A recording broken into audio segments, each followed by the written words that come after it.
The Liberals are at it again, bringing yet another piece of legislation that will restrict Canadians' freedom of expression. This time, it's Bill C-11. The government claims this bill is about supporting Canadian culture and leveling the playing field. But what it actually does is remove freedom and choice away from you and puts more power and more control in the hands of government. In effect, Bill C-11 will put in place an internet czar, the CRTC, which will govern how easily creators, those who post, are able to make their content accessible online. It will also impact how easily viewers can find it. Let's start off by talking about the impact that this bill will have on those putting content online. The internet. It's this vast, infinite, and magical realm of possibility for creators and artists and others. It is the public square where we engage with one another through writing, audio, videos, images, etc.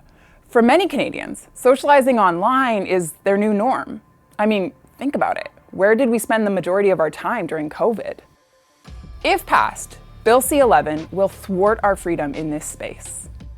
The Liberals claim that bringing more government intervention will somehow boost Canadian culture. Well, that's just not true.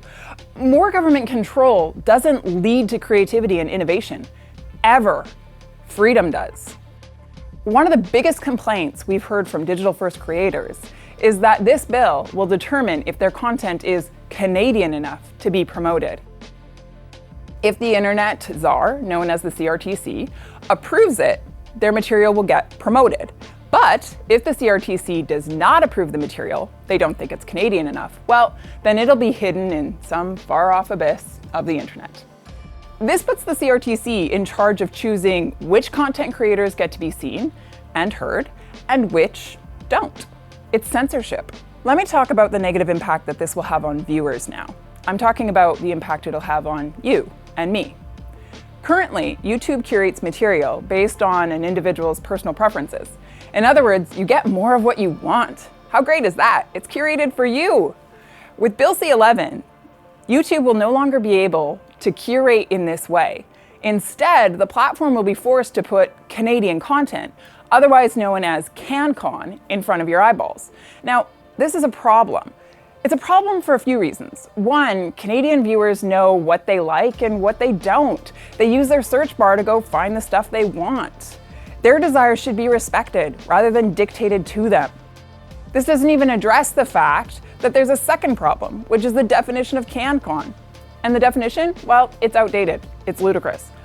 Let me give you an example.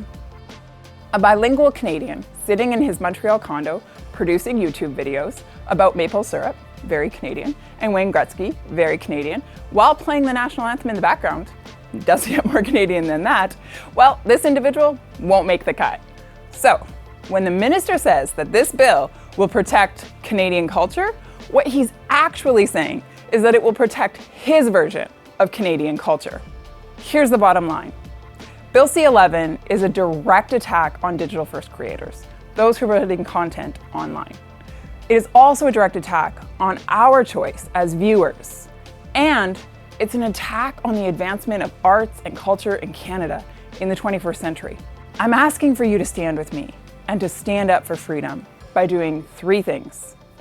1, write to the Heritage Minister and tell him to kill Bill C-11.